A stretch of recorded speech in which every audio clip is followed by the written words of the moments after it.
thank you, someone, for reminding me that I had paused the recording. So here we go. The impact of this will change daily, so if not hourly. So I'll keep updating my website, America Josh, to try and keep you up to date as possible. This may impact whether you can leave the country easily and whether you can come back to the country as well for an indefinite amount of time. So there'll be flight issues, all sorts of things will change, and we'll try and keep you up to date as much as possible. In my opinion, and this is purely my opinion, but if travel is not essential right now, the Australian and US governments have recommended against it because we simply don't know what's going to happen and who will be permitted back into the country. We did have a number of questions from people who want to go back to their home countries around whether you should go home now or wait. Everyone is different, every situation is different, so it's difficult to answer that question generally. With how many airlines, though, that we're seeing are grounding flights, it would be my personal recommendation, again, that you should go now before it's impossible to go, if that's your intention. Again, that's just my personal opinion.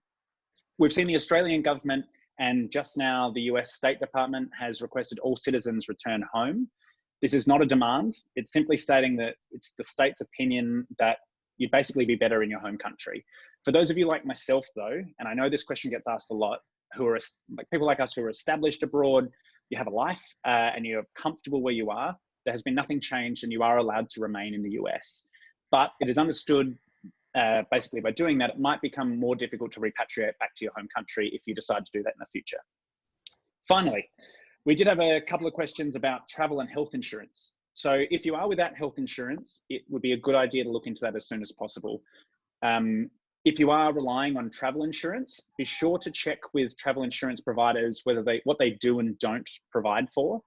If you've lived in the US for some time and are now considered a resident of the US, and we'll go into that a little bit in a minute, but then they might not pay out because you're no longer traveling, and that's what travel insurance is for. So it's just important to make sure you check with them, speak to them on the phone, talk about your personal experience and your personal situation. My advice for everything, and you're doing the best thing by being on this so far, is be proactive, not reactive. So get ahead of it, make sure you're keeping in touch with all of the information, and being online here is a fantastic first step. So that's enough of a rant from me. I want to introduce you to Doug Lightman from Lightman Law Firm. Doug has been a friend of America Josh and a friend of mine personally for a few years now.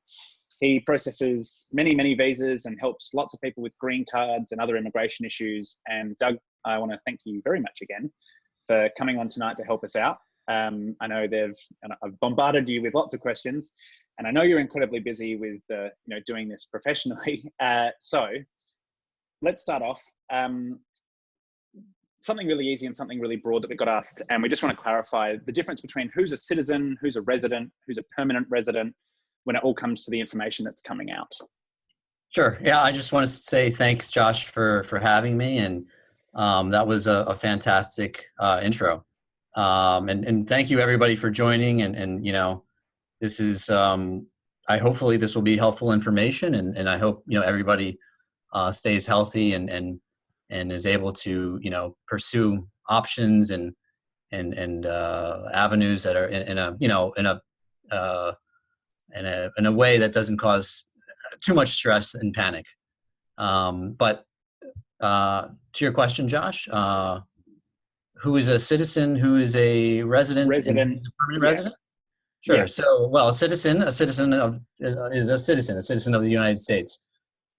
Pretty straightforward. A permanent resident is a green card holder. So a permanent resident of the United States is an individual who is a green card holder. And the other term you mentioned, resident. Well, resident, if the people use the term resident or residency in a way that could be for tax purposes or state federal purposes, or one could use it in a way that refers to immigration.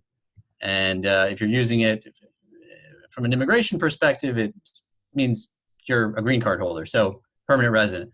If you're using it for tax, state, federal purposes, it just means that you triggered residency in the United States, but you're not a permanent resident or a green card holder of the U.S.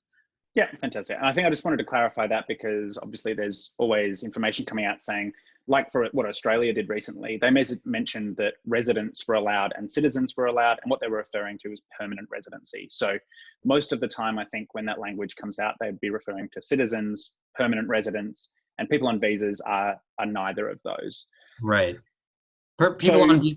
Go ahead. Sorry. No, go ahead. So one of the big questions we always get, and we've talked about a fair bit, is about the I94's visa dates and LCA dates. So I just wanted you to sort of recap how that looks as sort of a big picture. What do these dates mean and how do they interact with each other? Sure. So LCA dates, I94 dates, and visa stamp dates. So how do they all interact with each other? Well, an I94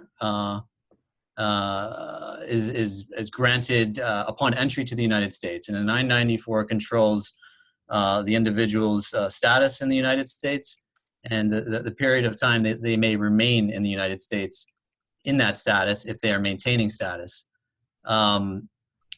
Visa stamp is like your key to enter the United States. It's your ticket to enter, and as long as your visa stamp is valid, you can enter. LCA, as it relates to an E3, everybody who's working in the United States on an E3 needs to be covered by a certified LCA, and anyone who has an E3 and has an E3 visa stamp knows that you need a certified LCA in order to get that visa stamp. Yeah, cool. So the I94 date, and I'll paste a link for everyone into a website that I mentioned later. But the I94 date that you've got, that's the outer bounds. That's the absolute hard exit. So for everything that we're about to talk about from now, is that sort of something to keep in mind at the back of your mind? Make sure you know your I94 date. Yep. Sorry. Yeah. Yes. Absolutely. Cool. So yeah, your I94 date is very important. So for those of you listening to this webinar and having concerns about my visa's expiring, but do I have to leave? It expires in a week or in April or in May or June or whatever. Well, take a step back. Don't focus too much on the visa. Retrieve your I94 and look at the date on the I94, because that date may, not always, but it may actually be different than the date on the visa stamp, and that date is what ultimately controls, again, as long as you're maintaining status and you're covered by a certified LCA. Awesome. So I've posted a link to this chat, which is your I94 link. So that's from DHS. So that is the official way to get your I94 information. So it's important that everyone, no matter what you're doing, just be aware of that date. And I know we've got some questions about working up until that date, and we'll come back to that, don't worry.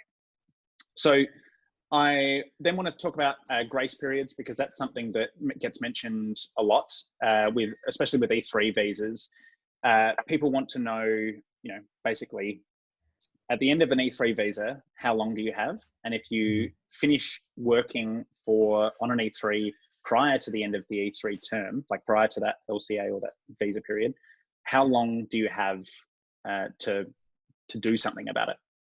Right. So if your employment is terminated and you still have a period of authorized stay, so let's say your employment is unfortunately terminated today, but your I94 expires months from now or a year from now, you have a 60-day grace period to either leave the United States or file an application to change your status to another status.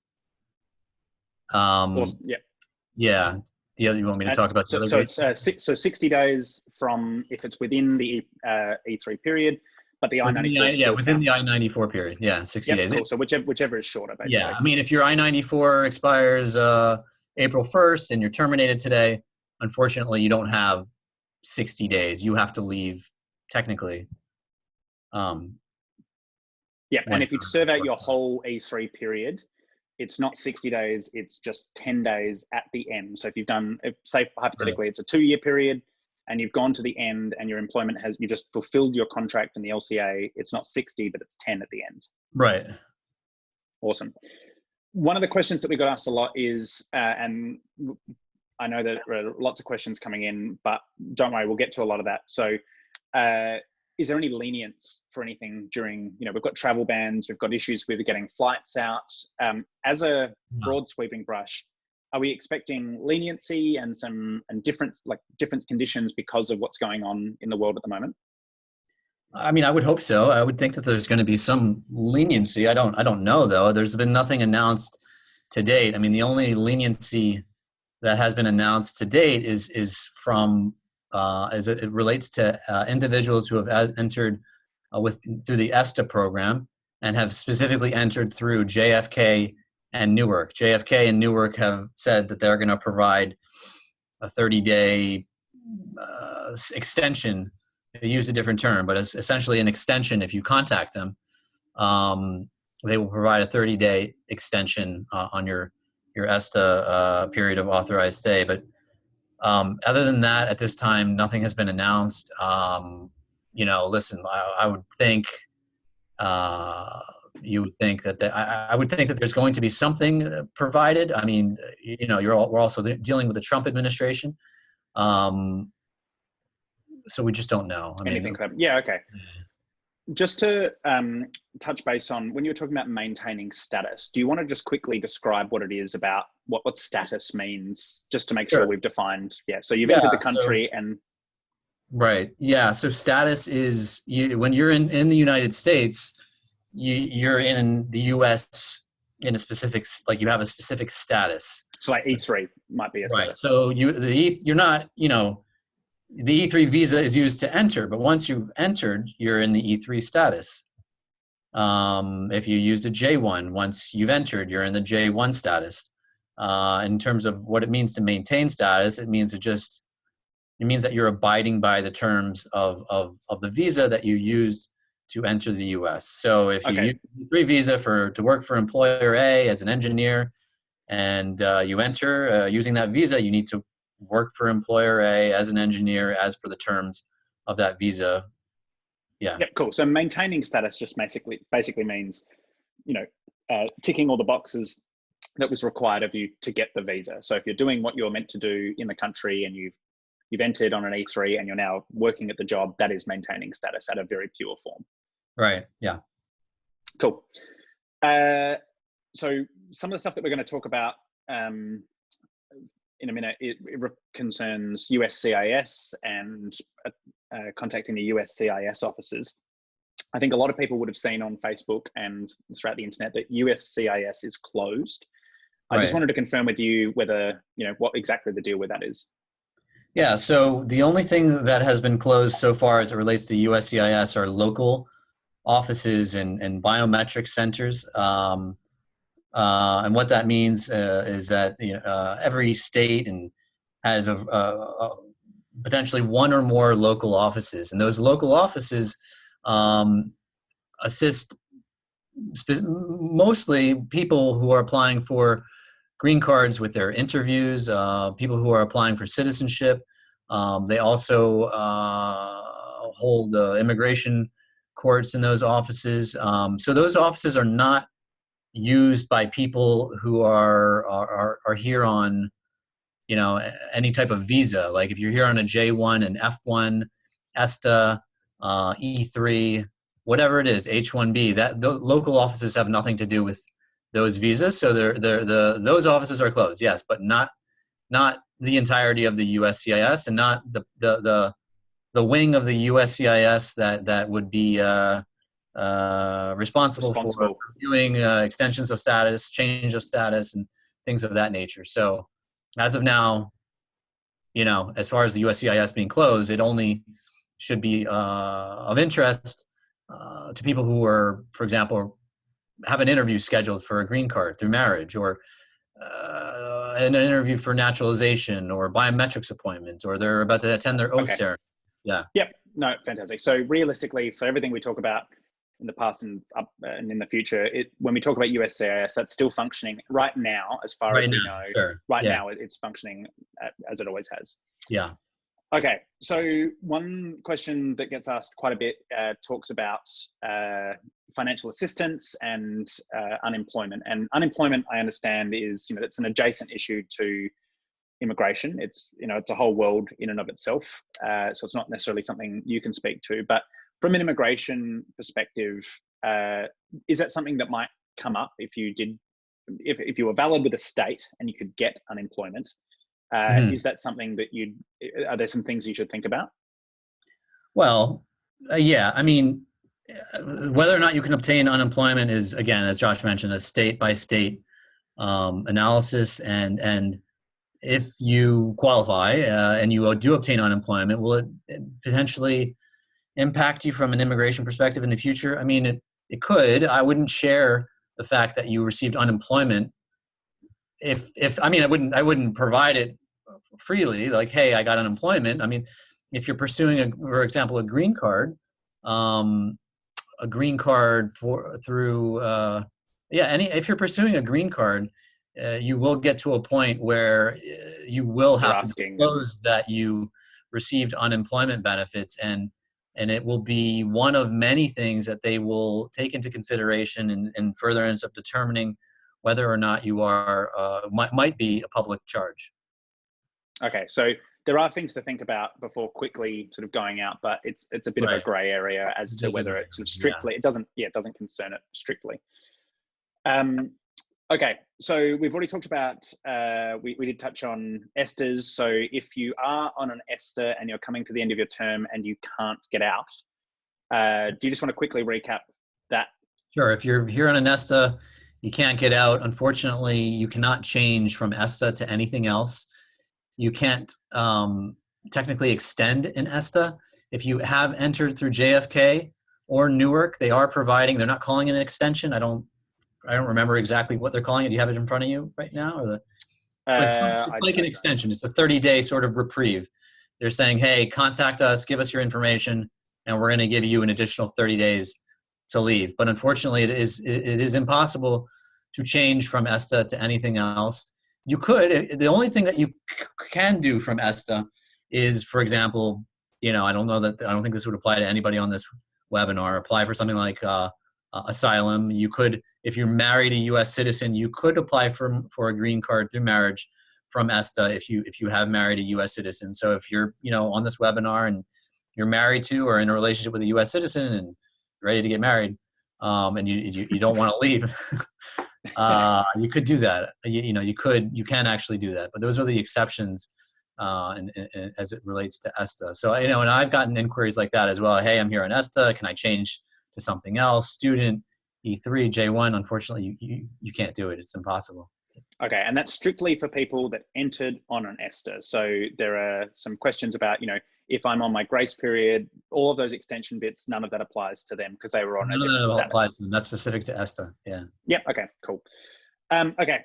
Big question, because this is probably the one that a lot of people are tuning in and asking about. Visas might be expiring, or they've lost their jobs, and they're looking to work out what they can do first. Yeah. So I guess, we can start. We'll go back and forth a little bit and we'll work through this because I think there's a few nuances to it. But so what's the first thing, if your visa is expiring, what's the first thing you need to do? Well, if your visa is expiring, so you're on an E3, is that what we're assuming? Let's say, for argument's sake, we're on an E3. Okay. Yeah. So if you're on an E3, and I think this scenario is better discussed in the E3 context because it is a bit unique. But if you're on an E3 and your visa is expiring, the first thing you should do is you should look at your I94. So you don't, look at your I94 and look at the date, the expiration date on your I94. That's the very first thing you do. Okay, and so what are we checking? So let's say hypothetically you've entered the country more recently, and as they're kind of doing it at the moment, when you enter, you get up to 2 years. They don't always do it just to the end of your visa, but let's say you've got about 2 years left on your, or more than 6 months on your I94. Right. What can you do if your visa's expiring? Right. So you've still got the job. Yeah, in the E3 context, if your visa's expiring, let's say your visa's expiring April 1st, and your I-94 expires, I don't know, December 1st or later, who knows, 6+ months from April.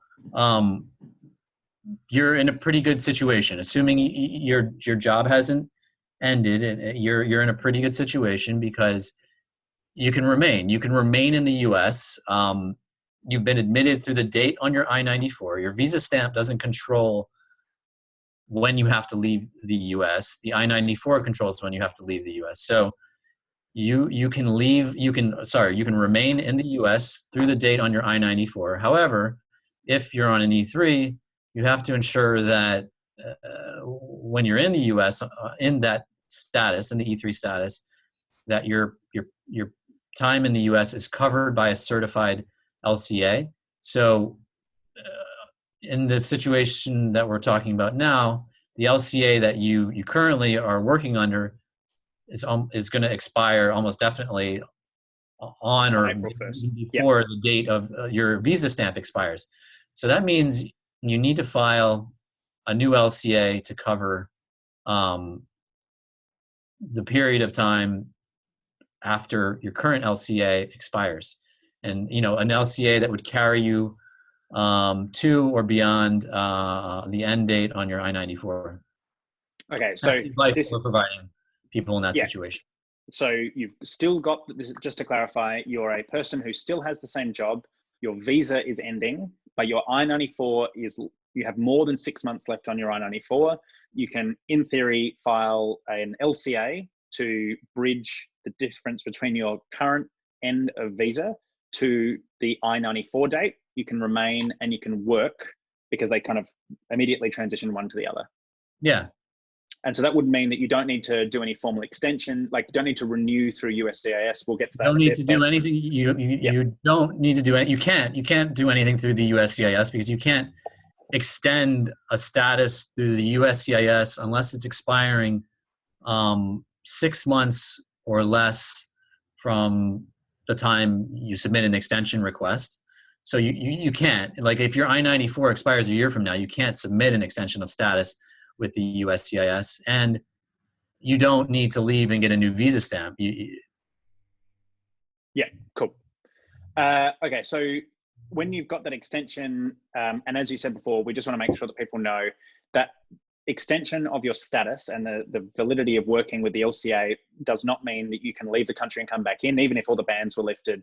Your key, as you described it before, your key to entry to the US, your visa, has expired. Right. So if you leave the country and you attempt to come back, don't attempt to come back because you won't be accepted. Even if you've got this LCA filed, that doesn't count for an actual visa.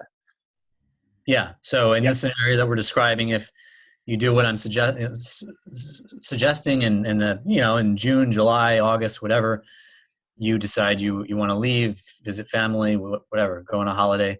In order to get back in, you have to go to a consulate and get a new visa stamp. Yeah, cool. Yeah. Okay, so let's say you don't have more than 6 months left on your I-94.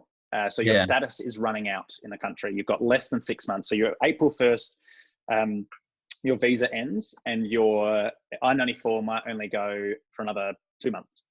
Okay. What's the plan there? Well, the one option, which everybody knows, is leave and get a new visa stamp. Assuming that's not possible or safe, the only other option is to file an extension of status application, or petition, I should say, extension of status petition in the U.S. with the USCIS. So that's a full-on petition. It's more than just, you do have to file, you do have to get a certified LCA, but you also have to fill in, complete and fill in an I-129 form and letter of support, supporting documents, and it has to be basically the employer is it's a petition submitted by the employer on your behalf. Okay, cool. So it's not something that one could undertake on their own. Like the E3 holder or employee cannot say, okay, I'm going to do this on my own. You have to get your employer involved. Yeah. Okay, cool. So, and basically that answers sort of my follow-up is, why wouldn't we do that normally? Because, it seems easier if you're happy here and you're chilling out in your apartment in the US. Is it because, so it's basically, it's a lot more work. Is in terms of scrutiny and stuff, they're looking at things a bit more? Yeah, I mean, it's very, under normal circumstances, it's extremely rare to file an E3 in that manner. I mean, I don't know that we've, ever filed an E3 in that manner. The beauty of the E3 is that you can just leave the US and go to a consulate and get an E3 visa stamp instantaneously. So, to your question, why don't people do it? Why don't people normally do it? Well, because it's more time consuming. It's more work is involved. It's scrutinized more heavily than an E3 application would be scrutinized at a consulate. And so you have there is to the potential that wait someone to get a who response. You're not getting an instantaneous response. You're potentially waiting months to receive a response. It's almost the same thing as filing an H-1B petition. It's very similar to that. The makeup of the application would almost look identical to an H-1B. Okay, so April 1st, let's go back to our scenario. April 1st, your visa expires, your I94 is expiring. You lodge your I-129, or you talk to your employer, you get yourself, Doug's come in. Can I keep working? Can I, or is this? So if this is a mail application, so this is all going to be mailed to the USCIS. So your April 1 is approaching. You're working on it now. You get your certified LCA today. You've completed the form I-129. You've compiled all the documents. You've packaged it all together and cut the filing fee check, which is $460, and you mail it off to a USCIS mailing address, the Vermont Service Center, and you about a week or two later, you get a receipt notice reflecting the day it was received and the visa you're requesting and the filing fee paid. And if you're doing an extension of status with the same employer for the same job, you can continue working while that petition is pending with the USCIS. So you don't need to wait for it to be approved in order to continue working. You keep doing your job. Yeah, you continue doing your job, and those petitions could they could take months to be reviewed, and the review could lead to an approval, which is great. You'll get an approval notice in the mail, not a visa stamp, but an approval notice with an I-94 at the bottom and that'll carry you through whatever date you requested, 2 years from the date you filed. It could lead to a request for more evidence. As I mentioned, the USCIS is pretty rigorous in their scrutiny. So they like to issue requests for evidence challenging, is the role a specialty occupation? Is there enough work? So even if you've been accepted by an embassy or a consulate, there is a chance. Yeah. I'm not trying to scare people, but it can result in a different outcome from going to an embassy or a consulate. Sure. Basically okay. If you get a request for evidence, you got to reply to the request for evidence, and obviously, hopefully, you hope it's approved, and you get an approval notice, and you continue working. Yeah, and if you ever have to travel after that, you've got to go and lodge pretty much the same thing at a consulate in order to get the visa stamp. Yeah, so you don't get a visa stamp, so you can't leave the country. Just like the LCA scenario, you can't leave and come back. You don't get a new visa.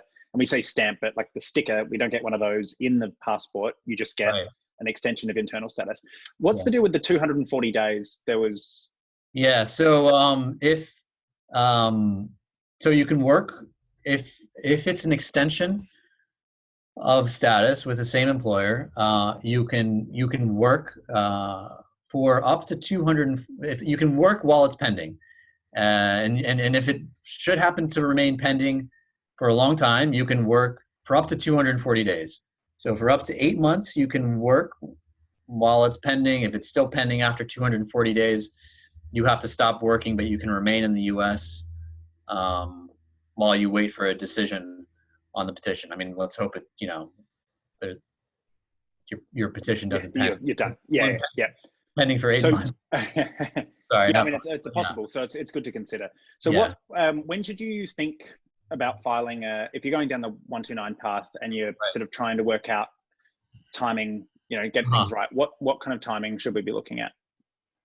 What do you mean? Like when should you start? When should you be applying? Like when should you think, is there a sort of so you've got less than 6 months and pretend so should you be getting on that right now, or is there a reason? I think it depends when your I-94 expires. If your I-94 expires in April, for sure, yeah, absolutely, you should be getting on that immediately. If your I-94 expires in, I mean, even if it expires in May, we don't know what the situation is going to be like in May. We have no idea. Okay.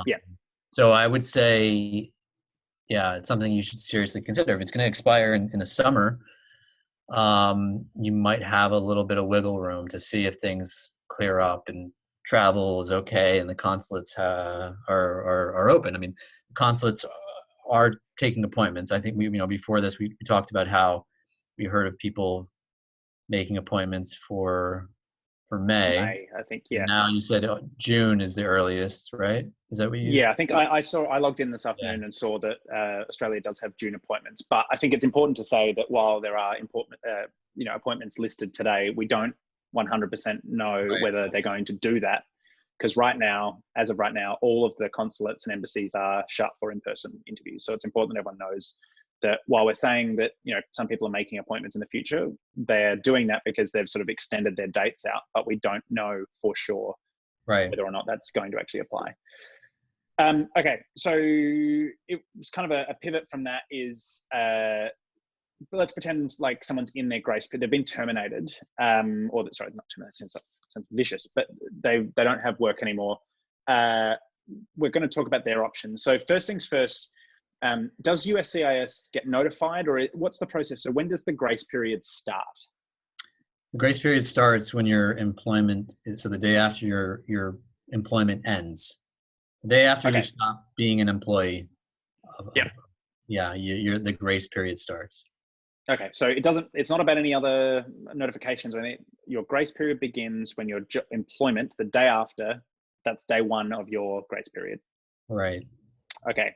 So what are the options for someone if you're on your grace period?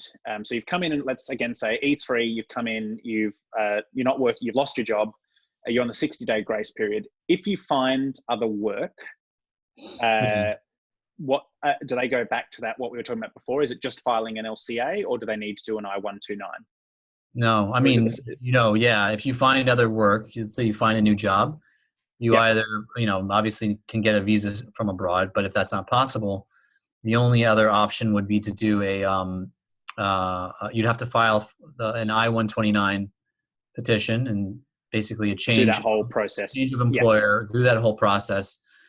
However, the difference between filing that petition as an extension with the same employer as opposed to filing it, requesting a change of employment, is that when you file it requesting an extension for the same job, for the same employer, you can work while it's pending. If you're filing it to change jobs, so a new employer, new job, you cannot work while it's pending. You can remain in the U.S. while it's pending, even if your I-94 expires, but you cannot work while it's pending. Okay, so that's a very good difference between the two. That's very important. So sorry, just to clarify. So I am in the 6-day grace period. I've filed my, I know I can't work, but I am permitted to stay in the country once you receive, if you're coming towards the end of your I-94, trying to think if I'm making up scenarios, but is it, basically you're just not permitted to work, but you can stay in the US and wait for the return of that information from. And as soon as it's approved, you can work. Yeah, sure. Yeah. Okay. So at the moment, so we've just talked about that's basically the changing employers. So if you want to change employers, you have to, whether it's in your grace period or whether you've got a job and you're working and you want to change employers, same thing. You have to stop working, wait for the full confirmation, which may take months, unfortunately, and you're allowed to stay in the country, but you're not allowed to work during that time. Yeah. Okay, cool. Just as a hypothetical, if someone's lost their job and they physically can't leave the country, because we're seeing a lot of people get planes, have been grounded, and it's difficult for some people to leave. Do we know anything about what happens to I know we touched on it a little bit before, but right now, as of where we're at the moment, what's the deal with, overstaying if they're stuck here? Well, I It's basically wouldn't the same. overstay. Yeah. What's that? Yeah, Yeah, it's do what you basically like can. nothing's changed. Yeah. Nothing's changed. Yeah, don't overstay. So if you have lost your job and where you're coming to the end of your E3, and you don't plan on remaining in the U.S. for employment purposes, or you're on a J1 and your plan was to return home anyway, and you can't return home, or you're a student or whatever, and anything other than ESTA, you could change your you could file an application to change your status from whatever you're on now to something like a visitor. Okay.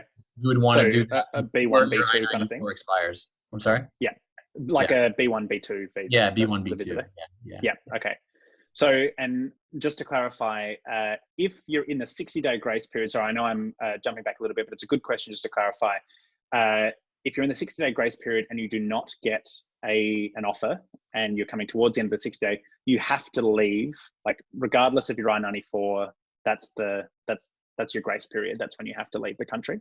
Yeah, I mean, technically, yeah. Yeah. Okay. So you either have to leave or you have to file an application to transfer or change status, or you found a job. In your scenario, you're saying you haven't found a job. Yeah. Yeah. Okay. And that change of status, that's the I-129. Change of status is not the I-129. It's so if you're changing status from well, so it depends what you're changing status to. If you're changing status from E3 or any work visa to a B1, B2, you're going to use form I-539. Okay, cool. But the 129s, if you've got an E3 and you're just changing, but staying inside an E3. Yeah, if you're either extending or changing employers, or if, for example, you're on an F1 or you're on a J1, or even if you've entered as on a B1, B2, that would probably be pretty rare for an Australian. But if you've entered in one of those, if you've entered in a status that allows you to change your status, and you're seeking to change your status to a work visa status, then you would actually use the I-129 form, not the I-539. Okay, cool. EADs, I know a lot of people are on EADs, work authorizations. Can they keep working if it's getting, like just this scenario that we've talked about for E3s, can they keep working while it's in processing? If they send off for an extension inside the country? No, they can't. Yeah. Okay, I mean, good. What depends which one we're talking about. We're talking about E3D? Yes. So yeah. E3D people and L2 and no, they can't. E2D, you cannot work. If your EAD has expired and you have a renewal pending, you cannot work. You cannot work. Okay. Yeah. OPTs who are about to expire. Can you just quickly explain what the process is there? For what? If your OPT, so your OPT is about to expire, and what can you do? What's sort of the deal once it's expired, or are there any options? Yeah, so I guess in the scenario you're thinking of, the OPT has expired and the individual has a job offer? Yeah, so So if you head into the grace period, or you've got the OPT and you've been given a job offer. Okay, so if you're on transfer OPT, internally.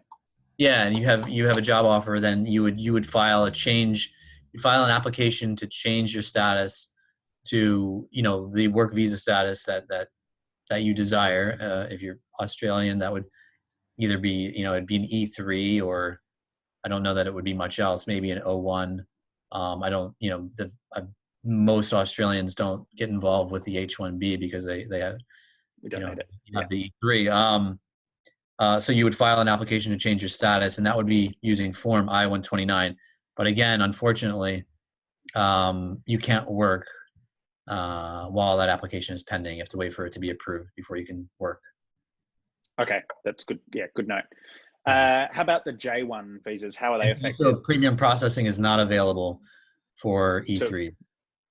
Right. Okay. So there's no option at all. Yeah, I mean, some of again, most Australians don't have that much experience filing things through the USCIS, so premium processing might be a new term, but it is something that's available for other work visas, but not the E3.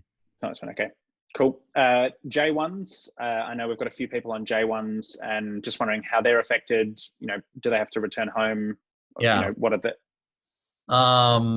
Yeah, I mean, it's the same situation. J1s have a 30-day grace period. The difference between the J1 and an F1, as it relates to the grace period, is not only is there a time difference in that the J1 is a 30-day grace period while the F1 is a 60-day grace period, but you actually can't change your status during the J1 grace period. Okay.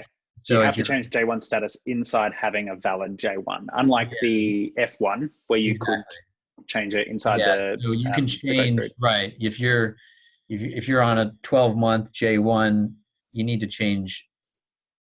submit a change of status application with a start date within that 12-month period, not with a start date in that 30-day grace period. Gotcha. Okay, let's actually L1s and what have I got? L1As and O1s. If they're already in processing, so let's pretend it's a new application and people are in processing at the moment. Do we really know what's happening at the moment with current applications? No, I mean, we've got a flurry of approvals a couple of days ago, but nothing's been announced. Still seems to be. Yeah, I mean, I would only say as of now it's business as usual, but who knows how long that'll last. Yeah. Okay.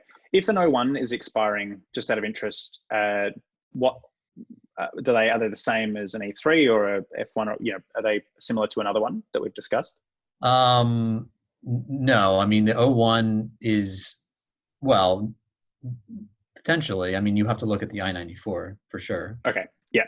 Yeah. Okay. So they're a bit unique in their own sense. I mean, an O1 is more likely, the I94 is more likely to, well, you also, with an O1, you have an underlying petition approval. So O1s don't have the luxury of submitting their applications directly at a consulate. They have to get a petition approved. Yeah. Okay. So there's a lot more elements to an O1 than just by these other visas. Yeah. Okay. So let's say I know we've got some people who might be outside of the US and they've had their, they've been in the US, they've got the job approved, they've applied for their visa. Do they have any options, or maybe they're in the country? First off, do people who are outside the country have any options at the moment? Visa if they've been offered it, no visa in hand. They've been offered a job. No, unfortunately. Yeah. Okay. So really, they need the embassies and consulates to open up for a first time, or for your new visa you need, and if you're outside the US. What about if you're inside the country? And I think we've already just touched on this, but I just want to confirm, because we did have a few people ask this. You're inside the country on an ESTA, and you've now found work, and they've said, "Yep, let's do this." Yeah. Do they have any options inside the country? No. Okay. Cool. Yeah. So it's a hard no on if you're on an ESTA. What about a B1, B2? I know we've touched on it, but I just want to make sure that we've covered it. Yeah, B1, B2. You could change from a B1, B2 to an E3 if you were going to, or to another visa status like an O1 or even F1. But if you are going to submit an application to change your status from a B1, B2, you shouldn't submit that change of status request until you've been physically present in the US for at least 90 days from the date you entered using the B1, B2. Okay, B1, B2, 90 days before you go down that path of transferring onto, or filing a transfer onto that visa. Can someone switch from an E3 to an E3D? Is that possible? Sure. If they have, yep. Yeah. So you would, if you were switching from an E3 to an E3D, you would do that via an I-539 application to change your status and to apply for work authorization, which you can do in connection with an E3D. You would submit an I-765 application, and that would all be submitted to the USCIS. Okay. Sorry, I'm just about to graduate. What's safer right now, an E3 or an OPT? Are there, like, if you've got the option right now and you're sort of... Yeah, I mean, I would just do I mean, even under normal circumstances, I would avail yourself of OPT. It's quite straightforward. It's more flexible than an E3, and you could transition to an E3 towards the end of your OPT. But yeah, I wouldn't forego the OPT option. Yeah. Okay. One thing we were asked is about mail-in applications, because we know that the embassies and consulates aren't processing, and I think there's actually been updates of this only today that you've shared with me about, that they're definitely suspending all routine services in most countries. Do we know anything about mail-in applications for if you've already, so let's say hypothetically you've had a visa in the past, you've done the application, you've been in the country, you've then finished that up and you've gone back to Australia, and now you've got offered a new role with a new company. Is it hypothetically possible, as we know at the moment, that you could still mail in an application if you're valid, according to the consulate and embassy, and you tick all the boxes? Sorry, so you're not in the United States right now? No. Okay, so okay, yeah. So you're talking about a mail-in visa application in lieu of appearing in person. Correct. Yes. Oh, okay. Is it possible? I don't know. I don't think that they're. I don't know that they're doing it. Yeah, I don't know that they're entertaining it. I really don't know. Yeah, I think under normal circumstances, I think it's consulate specific, and it's like if you're filling out the DS-160 and you're going through their process, they're going to deliver the option to you. They're going to say, not congratulations, but No, but hey. So it's something that you don't have to go seeking out. It'll be something that comes presented to you. It's like, hey, you don't need to actually come in for an appointment. So it's not something that people need to sort of spend too much time looking into, because it should have already sort of made itself aware if that was going to be an option. Yeah, I mean, that's my knowledge of that process. Yeah, and I think I'm reading that we don't even know whether they're processing any non-immigrant visas right now at all. So they're going to process any. Yeah, I think they just shut it down. Yeah. Okay. Cool. I think they just don't want, they don't want. It's not even the risk at the consulates. They don't want people traveling in. Yeah. No. Okay. So the honest answer is that we don't know what is happening inside the offices, but that is a potential option in a normal case scenario. That is something that you could do. All right.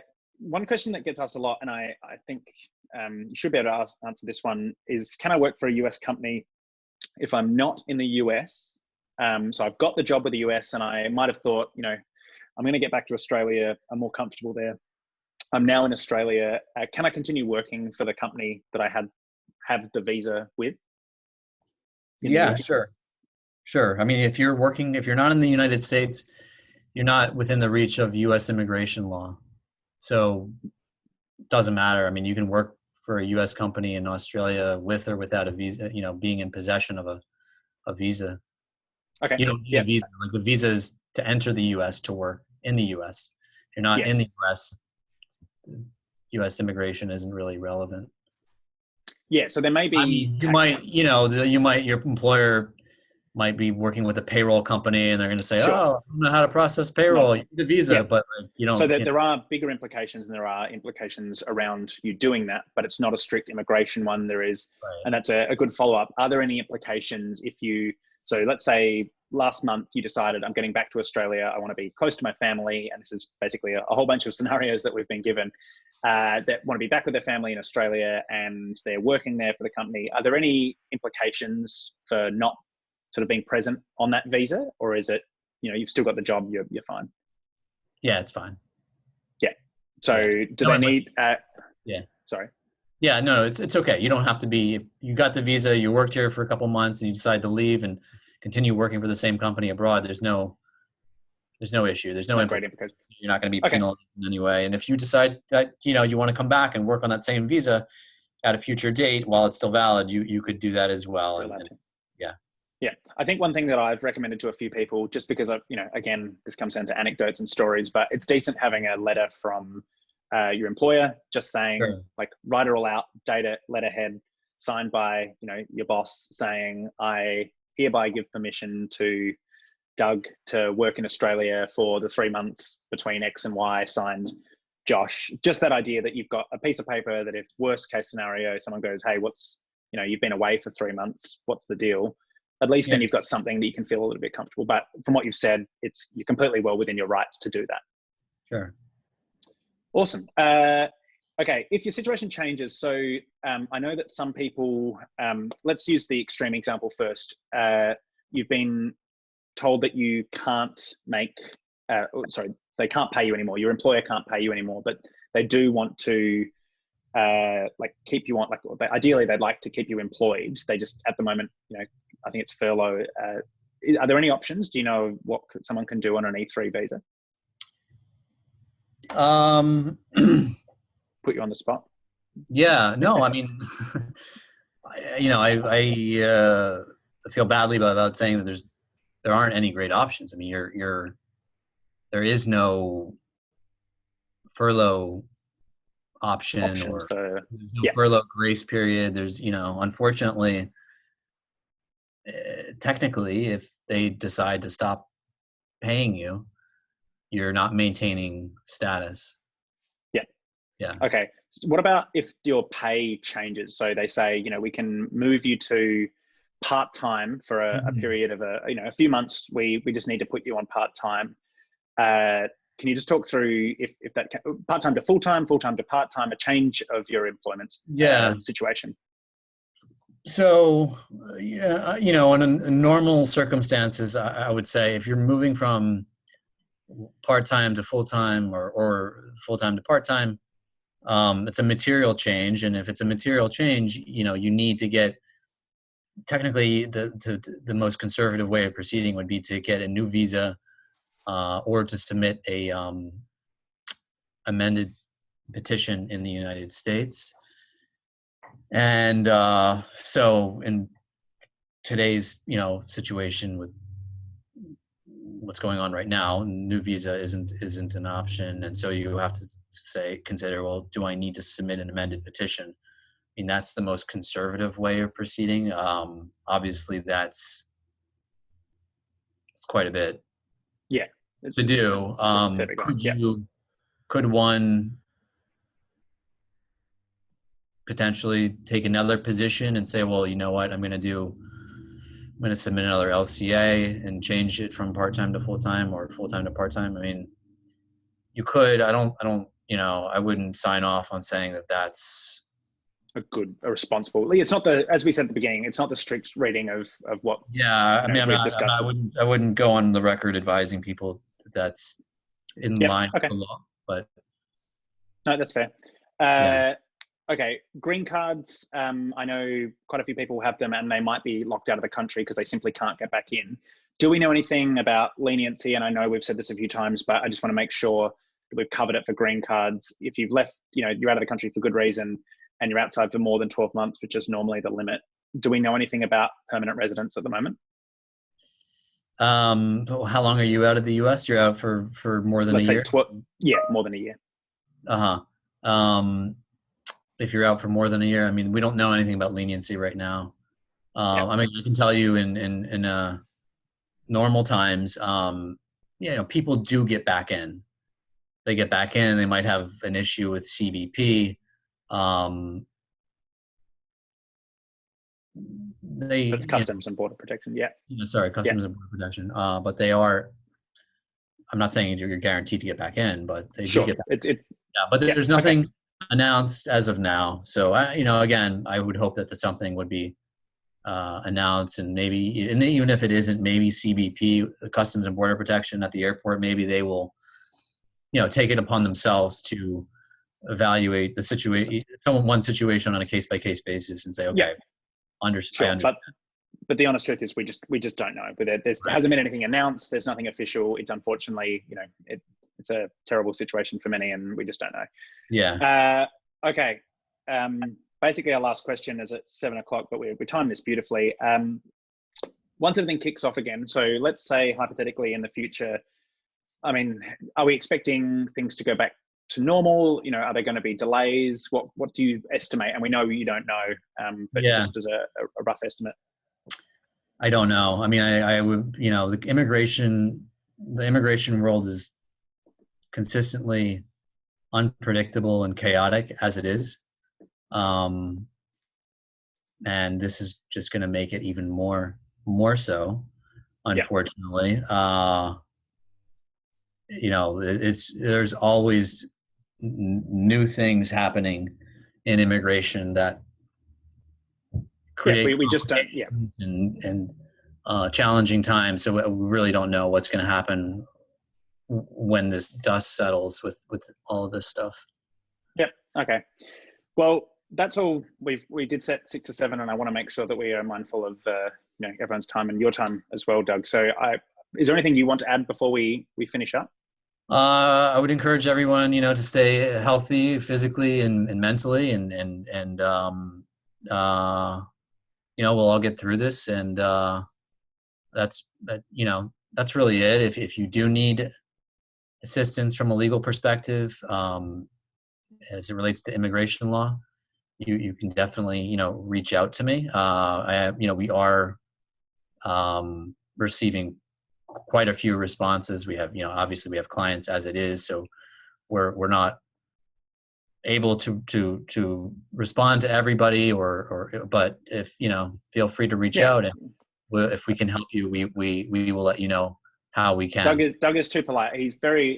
Lightman's a great law firm, and if anyone does have particular questions, I'm going to put up a couple of links in the chat. There's one for my webpage, americajosh.com/corona, which I'll keep up to date. I'm going to try and put as much information on that page. Doug, I'll harass him into helping me out a little bit with that.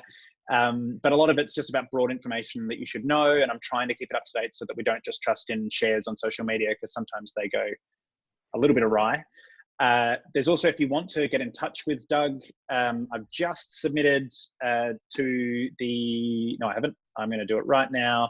I'm sending a link to a feedback form. The feedback form will let Doug and I know, what you thought. Did we answer your question? Do you have any feedback? Do you want to follow up with Doug? We can connect you. So that feedback form is it takes about 60 seconds to fill in and gives us a bit of an insight. Let us know if you want us to do more of these, if you've found this valuable, if you've got other topics that you'd like me to find people on, if it's not Doug, or if it's another topic that's adjacent but still related to the situation that you're in, please do let me know. That form, you'll get an email with these links as well, so don't worry if you can't find them. But thank you very much. I know this is a tough time for so many, and thank you for all of you taking the time. And again, thank you very much, Doug. It's appreciated from all of us. So thanks, Josh. Awesome. Have a lovely night, everyone, and we'll speak to you soon. All right. Take care. Thank you.